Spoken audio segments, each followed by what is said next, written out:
After carrying a child at full term without knowing she was pregnant, Syd gave birth to her daughter Beau, while at the same time her transgender boyfriend August struggled to come to terms with the fact that the young couple were now parents, despite the physiological impossibilities. But once the smoke cleared and the two recommitted themselves together, they faced a new mission to craft a life for their young, unconventional family. What's next, and how will the two face unbeatable odds? Beau was born with disabilities. Could you explain to us, your wonderful child, your wonderful daughter, and the joy she brings, but also some of the challenges you guys are going to have to face, number one, as a new young parents, and number two, as parents of a child with disabilities? Yeah, so we were given a pretty blanket diagnosis. And in the very beginning, it was nonverbal wheelchair bound. And that is not the case. Cerebral palsy. No, they gave us just... 90% chance of cerebral palsy. They called us into a room with like 10 different doctors, and we were just sitting there, and everything kind of hit us in that moment. I'm overtalking. She loves to exaggerate. Every time there's more doctors. Every time there's more doctors in this room. It felt like 100 doctors. It did. Was like all this impending doom. And I think that the diagnosis really took us as shock because Beau had been progressing so effortlessly for 4 weeks that when we had gotten the diagnosis, it was actually about a few days after we were supposed to take her home. Yeah. She had started to have these episodes. And it turns out that the Beau experienced brain damage in the womb. And the brain damage was a side effect of an underlying blood disorder that Syd has called APS. And it's super common to be diagnosed during pregnancy. But because obviously we didn't know about it, all of those things had a factor and caused Beau not to get enough nutrients and to grow. Yeah. And moving forward, we're pretty much in the dark. There is we have physical therapy to keep her on her milestones 4 times a week. Yeah. And as she gets older, new things can start happening. And one of the biggest things that I'm nervous about is that she has a part of her brain that has too many neurons, and it's micropolygyra. Yeah, something like that. Something a big like word. That. We should probably know it better, but we have the general idea of how to say it. It could possibly start like a seizure disorder, and that's that can be really debilitating in a young child, in an infant, and in going into adulthood. And then the other part of her brain that has damage is attached to her eyesight, and possibly her cognition. And so as we move forward, we're really kind of moving forward in the dark, where we're not entirely sure what level of disability she's going to have, whether or not we're going to figure it out when she starts preschool and learning's really hard, or if when she turns 2 and she starts talking, that it becomes a problem. Yeah. And so that's kind of scary. It's kind of a waiting game until they said give it 2 years until we can kind of re-diagnose, and we'll have doctor's appointments. We have more, MRIs. We have MRIs multiple times a year and physical therapy every week. Yeah. And so it definitely impacts the way that you think about things. Syd can't go get a job because she has to be home. I have to be here for those appointments and to make sure that I'm doing everything that I can to make sure that she's hitting these milestones and keep her on track. And so I think when people, August is doing the brunt of the working to support our family, and I'm doing, it's definitely not what we, when you don't expect to be parents and then you become parents and then you get this new unexpected version of parenting. It's way different. Now Beau is perfect in our eyes, and disability or not, depending on how she grows up. I mean, as of right now, she's defeating all expectations, which is what Beau does. And then one of the doctors said that, everyone's version of normal is different. So whatever our version of normal looks like, it's filled with love. So. Yeah. So what is something that people at home, if they want to support you or help you, is there any specific thing that they can do for you? We've been thinking about, making a GoFundMe just to be able to move to a safer area. But honestly, I make a lot of art supporting our careers. Syd's art. We want to start a YouTube and do more family blogging. Yes.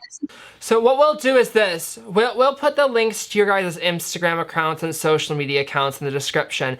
And the best way we can kind of help you right now is go follow those and stay tuned until you guys figure out what is next. And then when that comes up, then they can support you then, yeah? Yeah. We're trying to figure out the best route. Yeah, we're unsure. I mean, here's the thing. You know, I'm a young business professional, you know what I'm saying, working my way up, and it still feels like an uphill, impossible battle, okay? And I'm living in Chicago, which is not nearly as expensive as where you guys are having to maintain, and I can't imagine not having the good job and not, you know what I'm saying, and having a child along the way. It's just, I can't believe, and then compounded again with the child having a disability.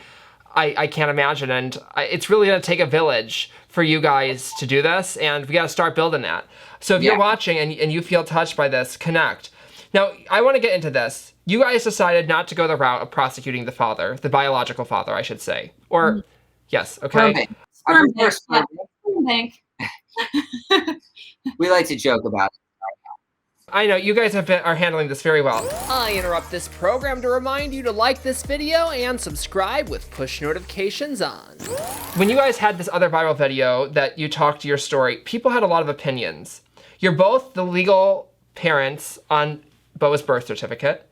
Bo has August's last name, right? Yes. Yeah.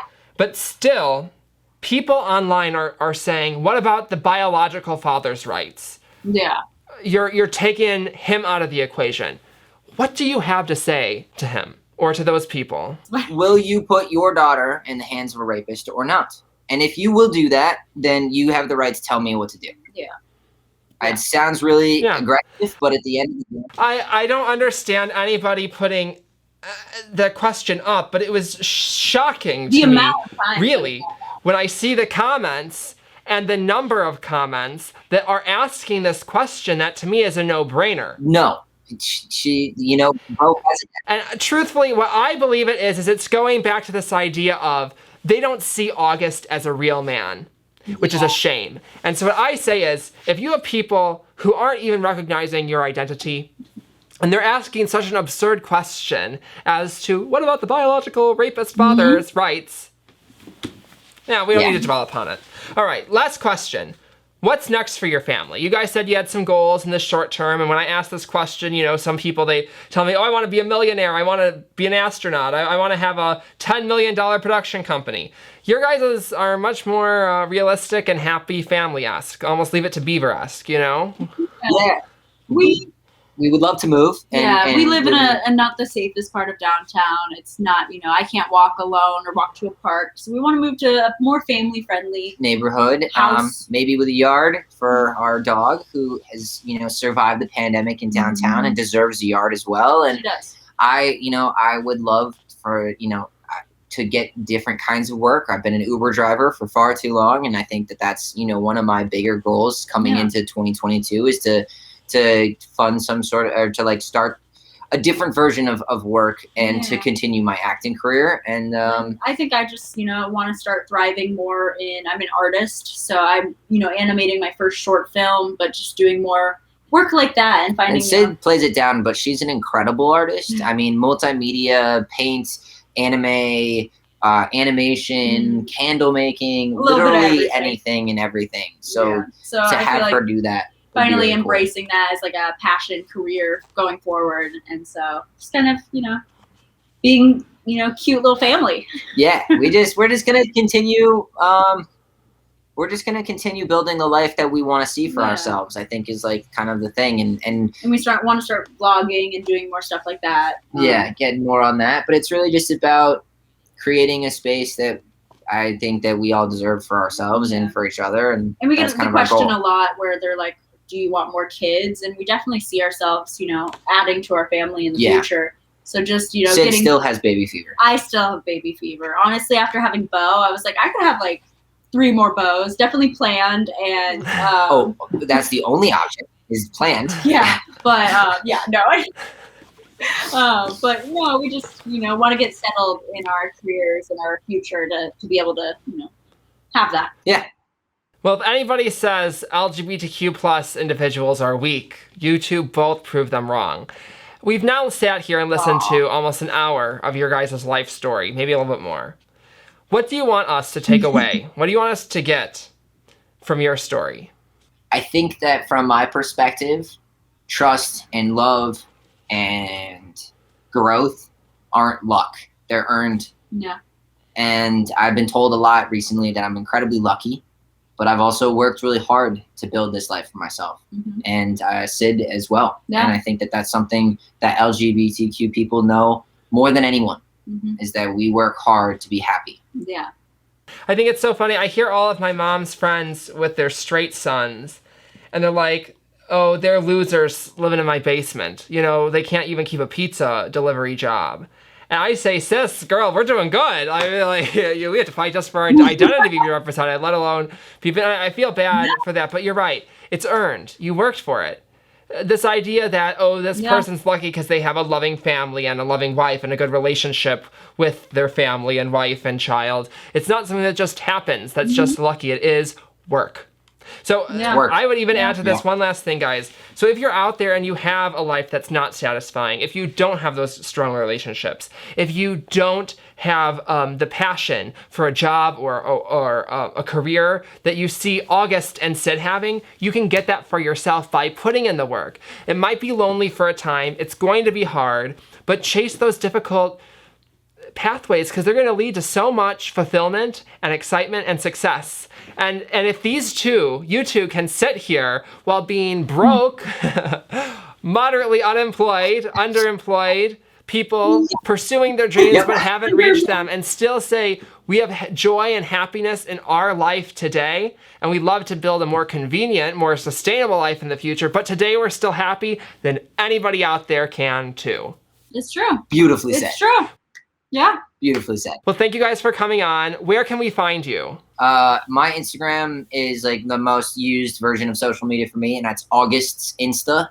Yeah, and mine is just the number 3, X, and then the word eyes. But I'm on Instagram pretty much. I'm trying to use TikTok, but I don't understand it. I don't know if I'm old now, but you're old now. We can connect. We can connect and have a session when Bo is like eating or doing something. Okay, I'll show you all about TikTok. I'm quite the caveat. All right, guys. Well, thank you for coming on, and I'm looking forward to seeing your guys' inevitable rise to whatever's next, and keep in touch and build a little bit of a media friendship here. Sound like a plan? Yes. Yes, 100%. we would love that. Thank you so much for having us on. Thank you. It was so nice to be a part.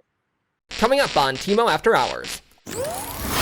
James O'Connor is TikTok's viral MMA coach, creating engaging self-defense videos and inspiring millions to live their best life. Growing up in the American Midwest, James was bullied throughout middle school and struggled with self-confidence. He was small and didn't know how to speak up for himself. But then he found mixed martial arts, which changed his life forever.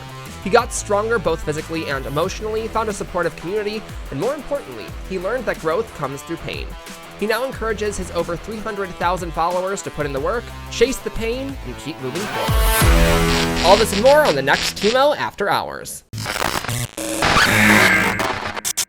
Click the green box to see part 3 of my interview with August and Syd, blue to subscribe, and pink to see my full series playlist. I'm your boy Timo. Until next time, keep your smile side up.